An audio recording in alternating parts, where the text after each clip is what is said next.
Hello everybody and welcome back. And now I know you guys are used to me bringing stories and experiences that some would say are completely bonkers, but for me can become a little run-of-the-mill, so to speak. And these days I'm seldom shocked by the stories and experiences that ordinary people like you or I have experienced. But even I was surprised to come across a very strange tale while looking to see what else is happening in the areas that I receive reports of British Bigfoots or canid-type creatures. Now, believe me or not, but our central and beautiful landlocked moorland and the windswept Peak District is said to be home to not one, but two mermaids, and a bunch of other creatures, but we'll get to those later. Now, the first water nymph is rumoured to live in the appropriately named Mermaids Pool, which will come up in the later sightings. Now, the Mermaids Pool is situated just below Kinder Scout in the High Peaks, and this site was thought to be popular for ancient water rituals, for two reasons really. Firstly, the water's salty, which is very strange for an inland lake with no access to coast or tide. And secondly, the nearby waterfall of Kinder Downfall, as it often appears to have a kind of mythical quality of the water flowing upwards on a blustery day. Now, many a hiker would be taken aback to see what appears to be a waterfall flowing backwards and defying gravity. And I said that the moors are windswept, and they are very windswept.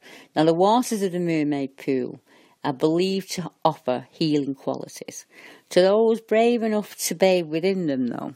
For those looking for eternal life, the best time to visit is at midnight at Easter, which is the only time of the year when the mermaid is said to appear.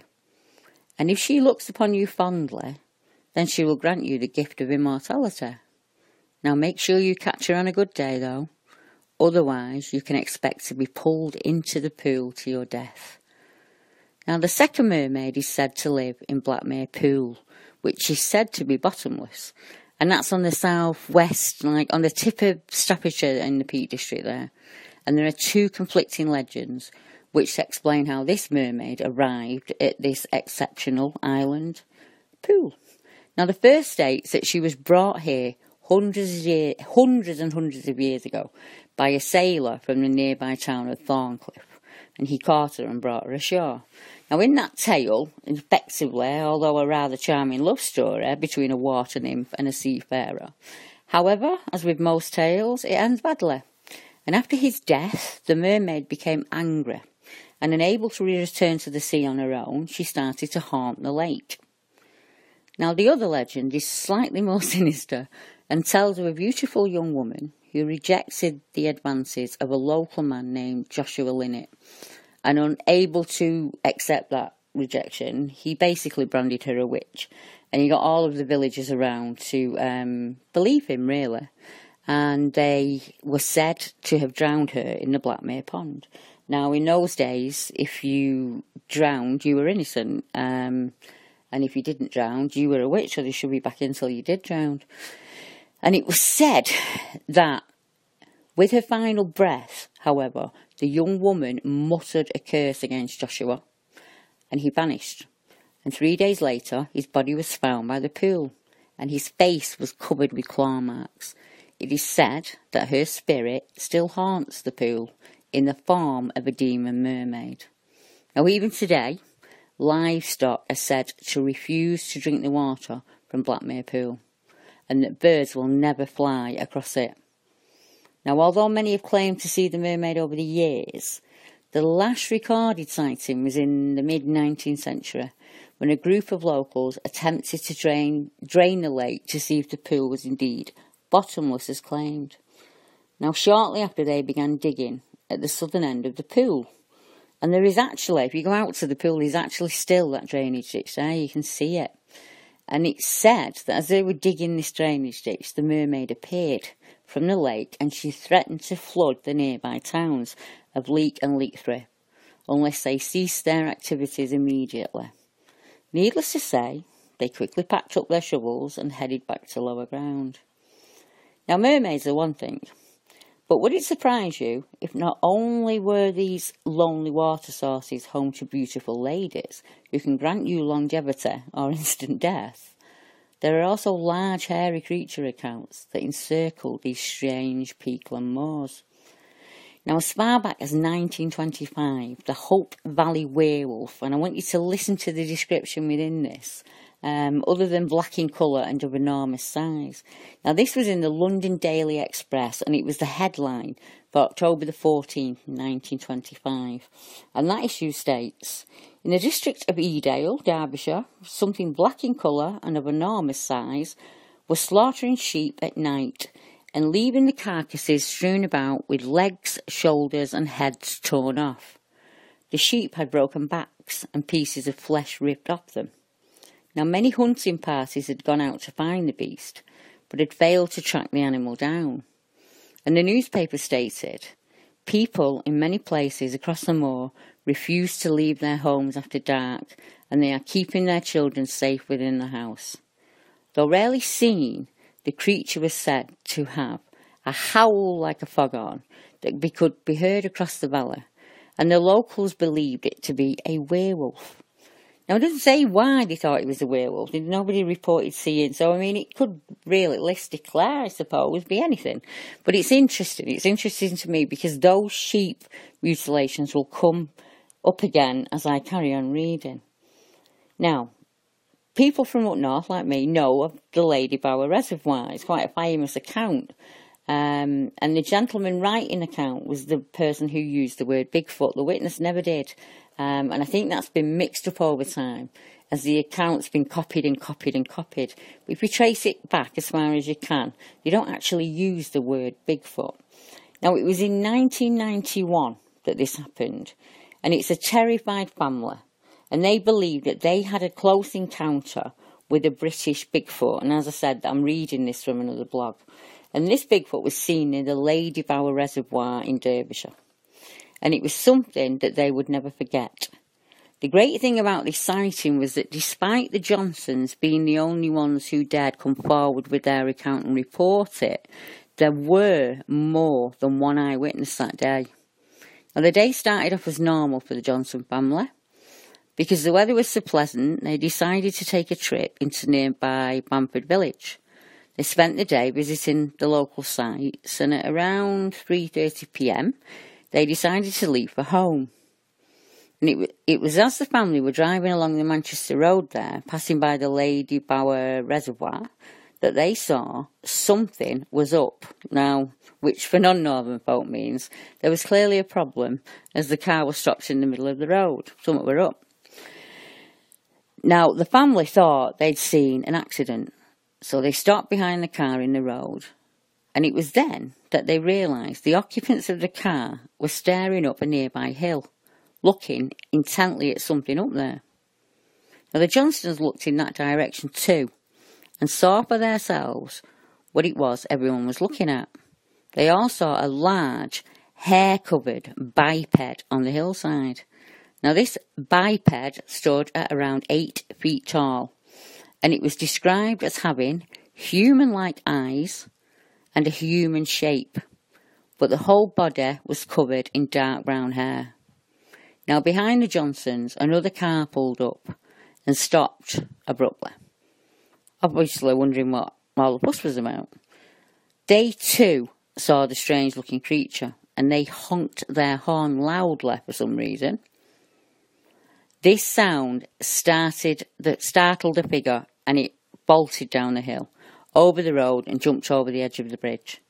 Now, there was a 10-foot drop over the other side of that bridge, and the Johnsons drove towards the bridge and stopped, watching closely as the Bigfoot ran up the hillside opposite, running along the trees, and then it vanished.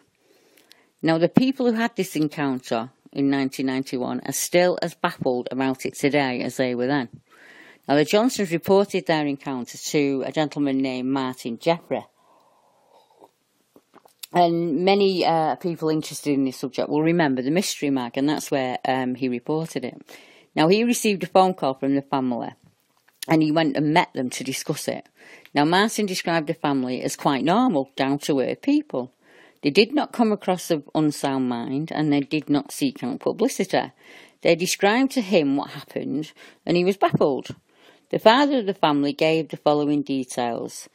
He was covered in long brown hair, and it was shaggy but not dirty. And he did state he or she was covered in long brown hair. The hair was shaggy but not dirty. The eyes looked normal, no different to ours. However, it did walk differently, like it was crouching. Martin Jeffries was certain that the Johnsons were telling the truth. In 1996, a group of friends in the area also reported witnessing a tall, dark figure in the trees. At the same time, they also saw what they described as some small green lights flickering within the trees. Now, at another reservoir, not too far away, in 2009, we had a black hairy beast. Now, this one came into Nick Redfern, and it says, poachers in the woods at Walker's Wood Reservoir.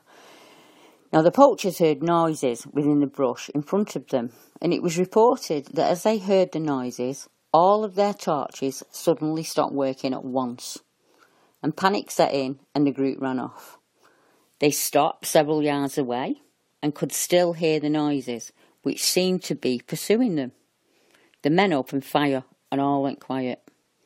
They heard no sound at all for a short while, and then the noises began again, as though something was moving towards them through those dark bushes, and to their horror, from the darkness, came a huge dark figure.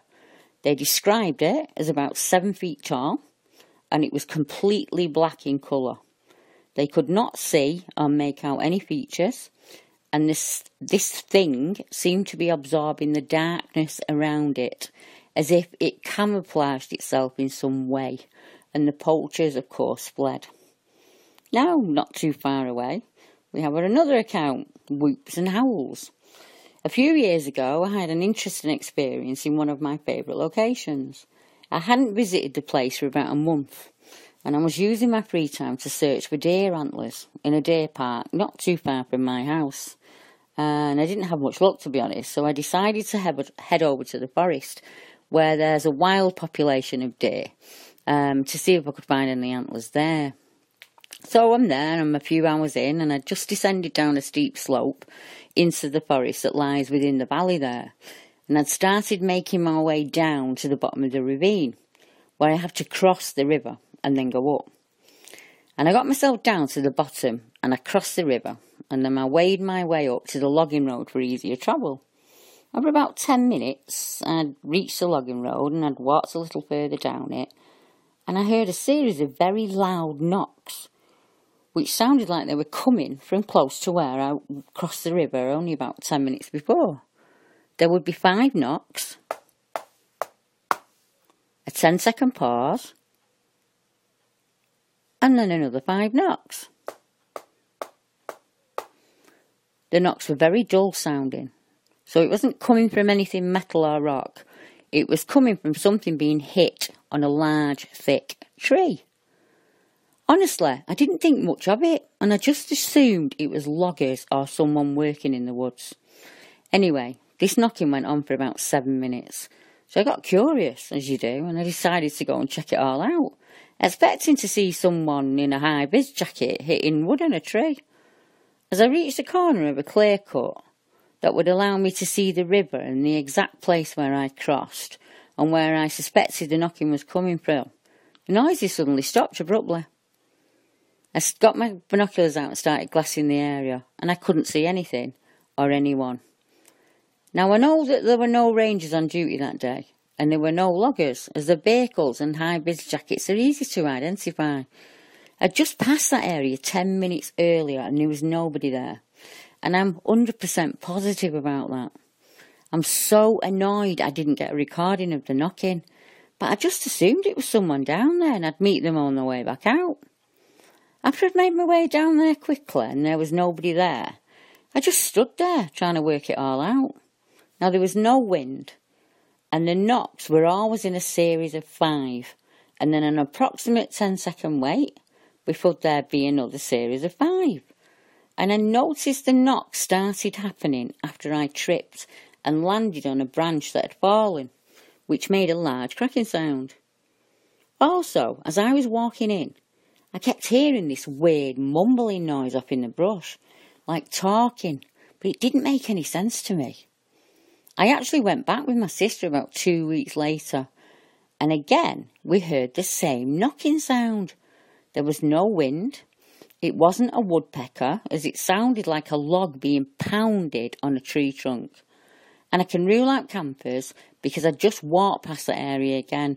The sound that was coming from there about 20 minutes earlier, and there was no one around. I thought I'd try something, so I did a couple of hand claps to see if anything would respond. But the knocking immediately stopped, and we didn't hear it at all after that. We headed home that day, but a few nights later I went back there at night, and I heard the exact same mumbling sound that I heard a couple of months ago, coming from around 20 feet in the tree line at the side of the logging road I was walking on. I then heard something large run through the brush, as I could hear the limbs breaking. I'm unsure what the knocking noises were, or the strange mumbling talking I told you about. Now at Asprey, not too far away, in 2016, I got another account, and it says, I encountered a Bigfoot last summer. I was walking on top of a hill near the golf course, and I spotted a dark, hairy figure move across the side of the hill. It moved through the long grass on the hillside and disappeared quickly. It wasn't a cat, or a dog, or a badger, or anything like that. It happened during the afternoon, and it was a warm sunny day, and I could see clearly. There was no one else around. I also heard strange grunting sounds coming from within the trees and bushes nearby. I walked away, and I haven't been to that area since. Now, I can't give you much information, as I only saw it for a matter of seconds, and it disappeared almost as soon as I saw it. The way this thing moved was unreal. It was like a ninja, moving fluidly through long grass. It wasn't very big or stocky, and it seemed to be crouching down as it moved. It looked about the size of a human male. Its fur was black, and it moved very fluently. I thought it was a monkey when I saw it, and it vanished. I stood and waited for it to appear, and I thought it was an escaped zoo animal or something. It was next to the Asprey golf course. I'd like to go back to that area and video the hill where I saw it. People tell me it was a Bigfoot, and I'd like to explain my account more if someone would come back with me. Now, we mentioned reservoirs before, so at Howden Reservoir in 2017, we have a quick moving biped. It was in the summer, and I visited Howden High Reservoir, and whilst walking on the dry lake bed, looking up northeastern slopes, I saw a biped about the size of a horse going at speed over the ridge. It was greyish-brown in colour.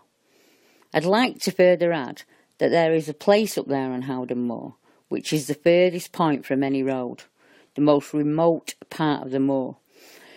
It's called the Grinner Stones, and it's a place I visited once after noticing on Google Maps satellite images that there was this long shadow connected to what appeared to be head and shoulders of a Sasquatch-type creature.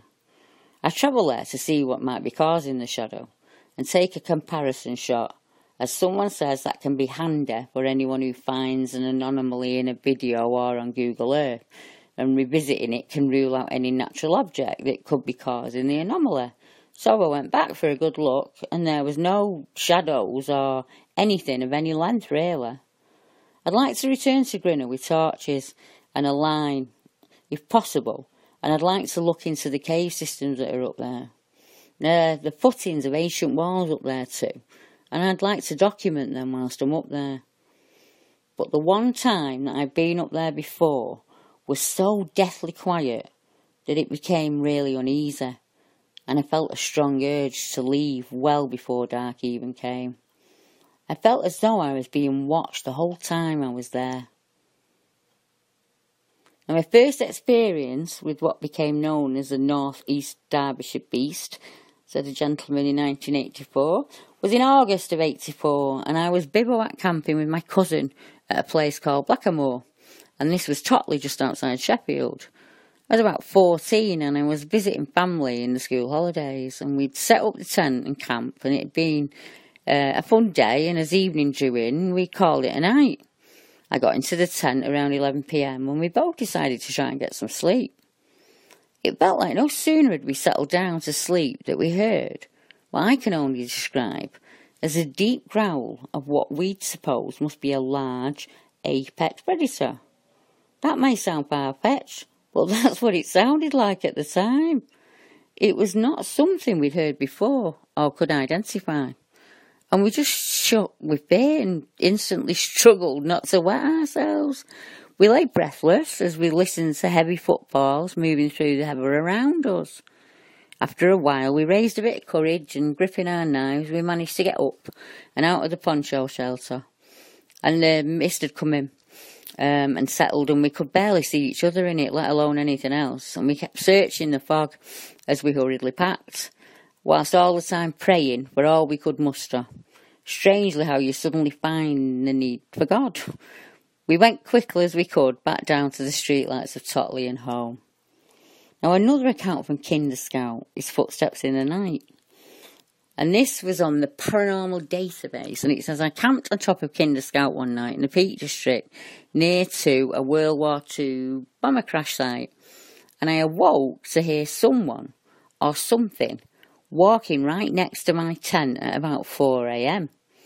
I was really creeped out.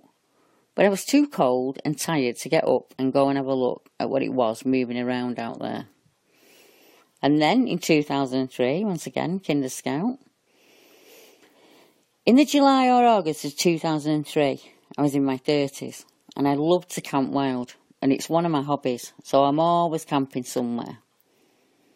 On the occasion I'm talking about, I'd gone rough camping with a friend and his girlfriend, and we were camping in the valley below Kinder. We'd all settled in a hollow in the tree line of a small wood down there next to the Mermaids pool. It was first light when my friend's girlfriend and I were woken, and we were woken at the same time. We both heard movement of others on the edge of the dell. Both of us saw what appeared to be jet black figures moving back from the edge and walking away into the wood. There was 3 or 4 of them. I was certain I saw 3 figures, and my friend's girlfriend said she'd seen 4. We both up with my friend, we packed up, and we went back down. Now, not too far away, there's a well-known place called Snake Pass, and you can get snowed in on the Snake Pass, and it crosses the moors there, the Pennines. And in late June and July 2007, a gentleman said he was out at Kinder and went for a hike up to Kinder Scout with the same friend that he'd been sleeping with when he saw the dark figures walking back into the wood. Now, we'd finished our hike and we were on our way back home. And as we were coming down the Snake Path, down the northwest slope, when we saw a lamb's spine in the path. It was really strange. It was still fused and it had tatters of fresh flesh attached to it. Now, I know a bit about these things, and I'd estimate it had been around 48 hours maximum that it had been dead. We walked on and soon came to a fleece ball in the middle of the path. We opened the ball up and found these perfect little bones of a lamb, all sun-bleached white and unbroken, which means something intelligent and with a thought to brain disease, I think, had torn their head and spine from the lamb and swallowed what was left, minus the fleece, almost whole, or so it seemed. We did not find the head, and we looked, but we never came across it. Now, as we carried on further down the path, walking and chatting, and we were discussing what we'd found up above, when we suddenly felt confronted by the rank odour of stale, bad blood. The air was thick with it. We broke into a run all the way to the A57 tree line up the road. Now, Barlow Woods is not too far away, and in 1989, a gentleman reports it was around 1989 when this happened to me. Back then, I was about 17. I was just killing time, and I went into the wood, and I'm just wandering around, and everything is normal. I could hear the birds singing and the leaves moving, and it was just a good day, up to that point. I was about 100 yards in when everything suddenly went quiet. Silence. Not a sound. Even the birds stopped. There was nobody around, just me. And the woods was so quiet, I just stood there, looking around, and then I heard the strangest sound. A loud whooping noise and knocking sounds coming from all around. And as suddenly as it started, everything went silent again. Just like that. Complete quiet. No birds, no car noise, no animal sounds, just complete silence.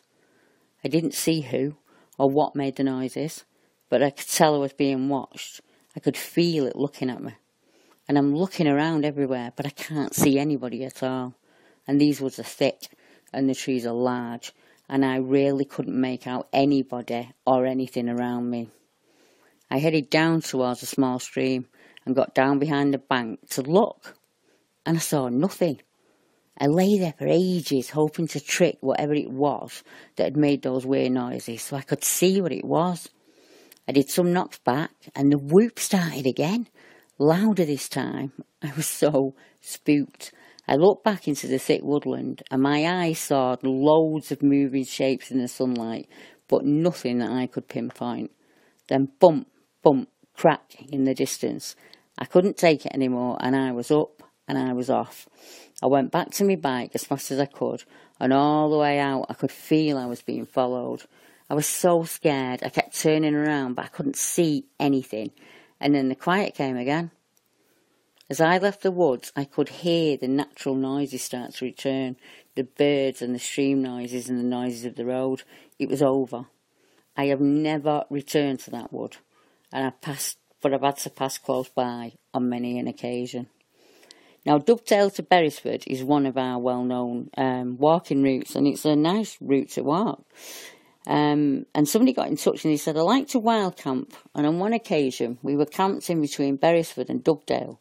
We'd had a quiet night and slept well, but on waking up in the morning as we packed up and started walking back the way we'd come in, about 100 yards from when we were camping, we found the carcass of a sheep with its spine ripped off.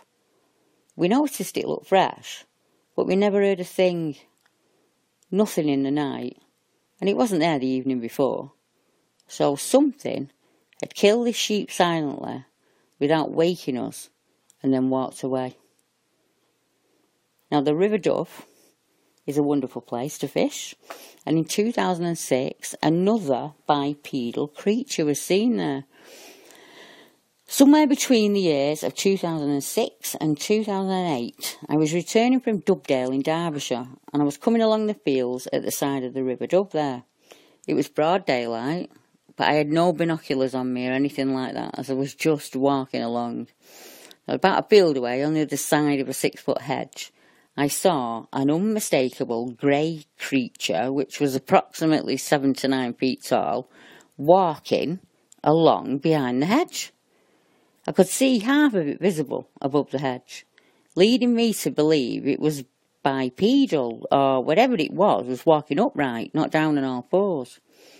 It walked along the other side of the hedge and disappeared where the hedge ended. At the time, I tried to think of a logical explanation for what I was seeing, and the only thing I could come up with was one cow on top of another cow's shoulders on the other side of the hedge.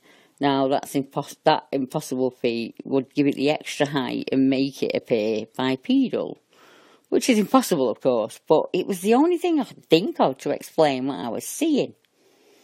So if it's a simple cow giving another cow a lift, I should be able to cut it off at the edge of the field. However, when I reached the location, there were no cows in that field and no sign of whatever that creature was.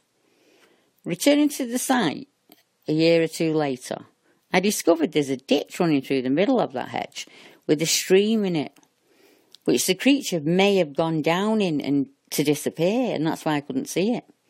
Now, I believe the creature came out of Kendall Woods, as it privately owned and kept private by the gamekeepers. I would like to investigate the area further in the slim hope that whatever it was wasn't just passing through that day. I couldn't make out any more details of the beast other than its colour and its size, and it remains a mystery to me as to what I saw that day. So, what do you think? What's the mystery of the moorland beast? Is it one creature or many? We'll never know. But if you're not doing anything across spring or summer and you fancy a wild camp, I'd head for the Grinnar Stones and see what happens within the night. So until next time, thank you very much. Good night.